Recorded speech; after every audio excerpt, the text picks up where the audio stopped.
Hi dears, എല്ലാവർക്കും സുഖല്ലേ? നമ്മളിപ്പോൾ ഒരുപാട് ദിവസമായല്ലേ വീഡിയോസൊക്കെ ഇട്ടിട്ട്.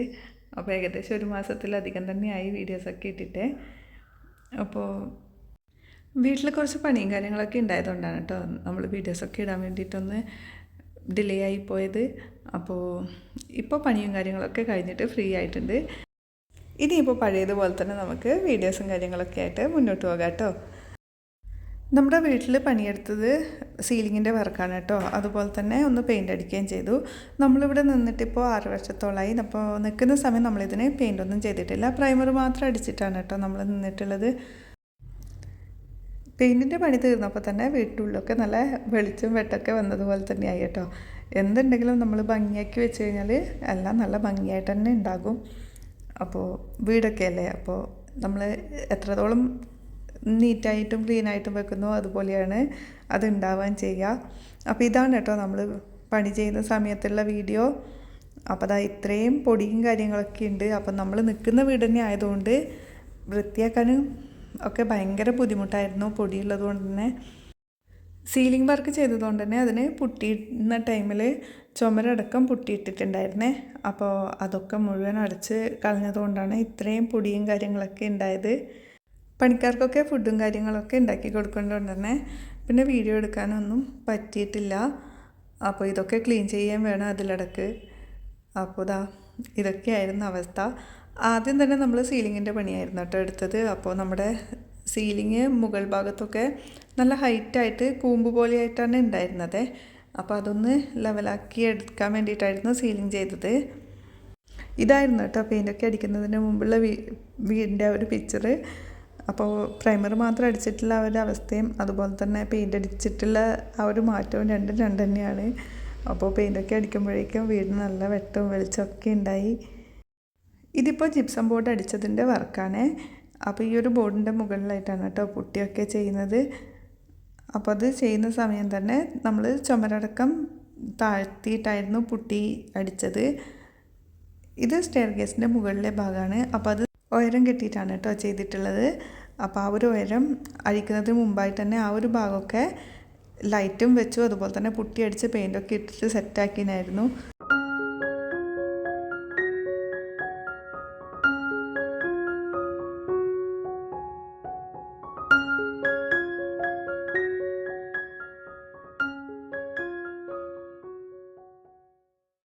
ഇതിപ്പോൾ പണിയൊക്കെ കഴിഞ്ഞതിന് ശേഷമുള്ള വീഡിയോസാണ് കേട്ടോ.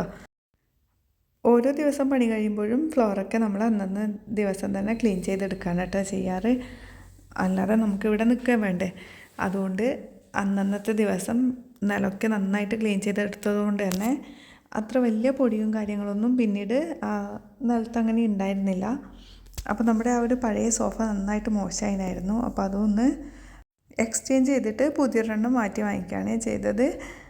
അപ്പോൾ ഇത്രയേ ഉള്ളൂ. വീട്ടിൽ നമ്മൾ വേറെ എക്സ്ട്രാ പണികളോ കാര്യങ്ങളോ ഒന്നും ചെയ്തിട്ടില്ലായിരുന്നു. ഇൻറ്റീരിയർ ഡിസൈനോ കാര്യങ്ങളോ ഒന്നുമില്ല, സിമ്പിളായിട്ട് തന്നെയാണ് ഉള്ളത്. രാവിലത്തെ ബ്രേക്ക്ഫാസ്റ്റിൻ്റെ പരിപാടികളൊക്കെ കഴിഞ്ഞിട്ടുണ്ട്.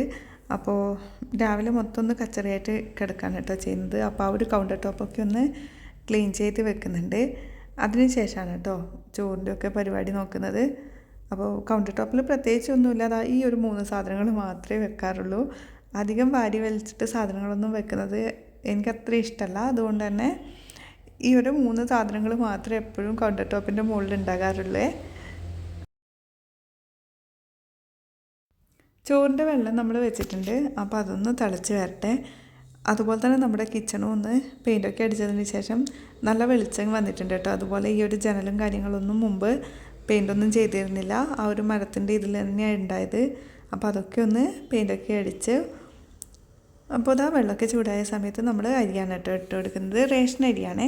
അപ്പോൾ പെട്ടെന്ന് തന്നെ റെഡി ആയിക്കോളും. അരി ഇട്ടിട്ട് നന്നായിട്ടൊന്ന് ഇളക്കി കൊടുത്തതിന് ശേഷം ഫുൾ ഫ്ലെയിമിൽ ഇട്ടിട്ടാണ് കേട്ടോ വെച്ചിട്ടുള്ളത്. അപ്പോൾ പെട്ടെന്ന് തന്നെ തിളച്ച് കിട്ടിക്കോളും. ഇന്ന് നമ്മൾ കുമ്പളങ്ങ പച്ചടിയാണ് കേട്ടോ ഉണ്ടാക്കിയെടുക്കുന്നത്. അപ്പോൾ ചെറിയൊരു പീസ് കുമ്പളങ്ങ അരിഞ്ഞെടുക്കുന്നുണ്ട്. ഈ ഒരു കുമ്പളങ്ങ പച്ചടിയുടെ റെസിപ്പി ഞാൻ മുമ്പേ അപ്ലോഡ് ചെയ്തിട്ടുണ്ട്. ലിങ്ക് ഞാൻ ഡിസ്ക്രിപ്ഷനിൽ കൊടുക്കാം, കാണാത്തവരുണ്ടെങ്കിൽ കണ്ടു നോക്കണേ. അപ്പോൾ കുമ്പളങ്ങയിലേക്ക് 2 പച്ചമുളക്, കറിവേപ്പില, ഉപ്പ്, ഇത്തിരി വെള്ളം അതുകൂടി ഒന്ന് ഒഴിച്ചിട്ട് നമ്മൾ 2 വിസിലിന് ഇതൊന്ന് വേവിച്ചെടുക്കുകയാണ് കേട്ടോ ചെയ്യുന്നത്. കുമ്പളങ്ങി ഒന്ന് വെന്ത് വരുന്ന ആ ഒരു ടൈമിലേക്ക് നമ്മളിതിലേക്ക് തേങ്ങയാണ് കേട്ടോ ഒന്ന് ചിരകിയെടുക്കുന്നത്.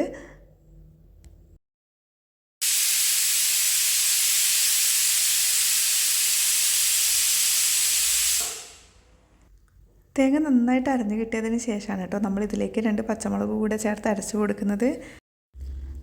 നമ്മൾ തേങ്ങ അരക്കുന്ന സമയത്ത് തേങ്ങയിലേക്ക് വെള്ളത്തിന് പകരം മോര് കൂടെ ചേർത്തിട്ടാണ് കേട്ടോ അടിച്ചെടുക്കുന്നത്. അപ്പോൾ നല്ല പുളിയേ ഉണ്ടാകും. അതുപോലെ തന്നെ പച്ചടി ഒത്തിരി ലൂസായി പോവുകയില്ല, നല്ല കട്ടിയായിട്ട് തന്നെ കിട്ടുകയും ചെയ്യേ. അപ്പോൾ നന്നായിട്ട് അടിച്ചെടുത്തതിന് ശേഷം നമുക്കിതൊരു സൈഡിലേക്ക് മാറ്റി വെക്കാം. ഇപ്പോൾ നല്ല ഫൈനായിട്ട് തന്നെ അരിഞ്ഞ് കിട്ടിയിട്ടുണ്ട്. ഇപ്പോൾ നമ്മുടെ ചോറ് ഇവിടെ റെഡി ആയിട്ടുണ്ട്. അപ്പോൾ അതൊന്ന് വാർത്ത് കൊടുക്കുകയാണ് കേട്ടോ ചെയ്യുന്നത്. നമ്മളിങ്ങനെ കഞ്ഞിക്കലം അടിച്ചുട്ടിയൊക്കെ വെച്ചിട്ടാണ് വാർക്കാറ്. ഇനിയിപ്പോൾ നമുക്ക് നമ്മുടെ കുക്കറൊന്ന് ഓപ്പൺ ചെയ്തെടുക്കാം. അപ്പോൾ അത് നന്നായിട്ട് വെന്തൊക്കെ വന്നിട്ടുണ്ട്. ഇനി നമുക്കിതൊരു ചട്ടിയിലേക്ക് മാറ്റി കൊടുക്കാം. ഇതിനി ഇവിടെ കിടന്നിട്ടൊന്ന് നന്നായിട്ട് ചൂടൊക്കെ നാറട്ടെ. ചൂടാറിയതിന് ശേഷം മാത്രമാണ് കേട്ടോ നമ്മളിതിലേക്ക് അരച്ച് വെച്ചിട്ടുള്ള തേങ്ങ ചേർത്ത് കൊടുക്കുന്നത്. ഇതിൻ്റെ ആ ഒരു ചൂടൊക്കെ ആറുന്ന ടൈമിലേക്ക് നമുക്ക് മീൻ മുറിക്കാം. അപ്പോൾ ഇന്ന് അയിലയാണ് കേട്ടോ കിട്ടിയിട്ടുള്ളത്. 100 രൂപക്ക് ഇതാ ഒരു ചട്ടി നിറയെ മീനുണ്ട്. അപ്പോൾ നമ്മളിത് മുഴുവനായിട്ട് ഇന്ന് വെക്കുന്നൊന്നുമില്ല. ഇതിപ്പോൾ 2 ദിവസത്തേക്കും കൂടെ മാറ്റി വെക്കുകയാണ് കേട്ടോ ചെയ്യുക. അപ്പോൾ അതിൽ നിന്നുള്ള കുറച്ച് മീനെടുത്തിട്ട് ഒരു ബോക്സിലാക്കി വെക്കും, അതൊരു ദിവസത്തേക്ക് എടുക്കും. വേറൊരു കവറിലാക്കിയിട്ട് ഇത്തിരി മീനും കൂടെ വെക്കും, അത് മറ്റൊരു ദിവസത്തേക്ക് എടുക്കും. ഇങ്ങനെയാണ് കേട്ടോ ചെയ്യുന്നത്. സെപ്പറേറ്റ് 2 എണ്ണത്തിലാക്കി കഴിഞ്ഞ് കഴിഞ്ഞാൽ നാളത്തേക്കുള്ളത് മാത്രം നമുക്ക് എടുത്ത് വെക്കാം. മറ്റേത് അവിടെ ഫ്രിഡ്ജിൽ തന്നെ നിന്നോളും. അപ്പോൾ ദാ നമ്മുടെ മീനൊക്കെ ഒന്ന് കട്ട് ചെയ്തെടുത്തിട്ടുണ്ട്. നമുക്കിനി ഇപ്പോൾ കറിയാക്കി എടുക്കാം. അപ്പോൾ അതാ നമ്മുടെ പച്ചടി ഇവിടെ മിക്സാക്കി എടുത്തിട്ടുണ്ട്. അതിലേക്ക് കടുകും കറിവേപ്പിലയാണ് കേട്ടോ ചേർത്ത് കൊടുത്തിട്ടുള്ളത്. ഇതാ മൊത്തത്തിലൊന്ന് മിക്സാക്കിയതിന് ശേഷം എന്താ നമ്മുടെ കറി ഇവിടെ റെഡി ആയിട്ടുണ്ട്. ഇനി നമുക്ക് മീൻ കറിയും കൂടെ റെഡിയാക്കി എടുക്കാം. അപ്പോൾ ആദ്യം തന്നെ നമ്മൾ മീൻ പൊരിക്കാൻ വേണ്ടിയിട്ട് വാഴയിലയാണ് കേട്ടോ എടുത്തിട്ടുള്ളത്. അപ്പോൾ വാഴയിലയിൽ വെച്ചിട്ട് മീൻ പൊരിച്ചെടുക്കുകയാണ് ചെയ്യുന്നത്.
അപ്പോൾ ഇതാ ഇന്നത്തെ ഉച്ചയൂണൊക്കെ റെഡി ആയിട്ടുണ്ട് കേട്ടോ.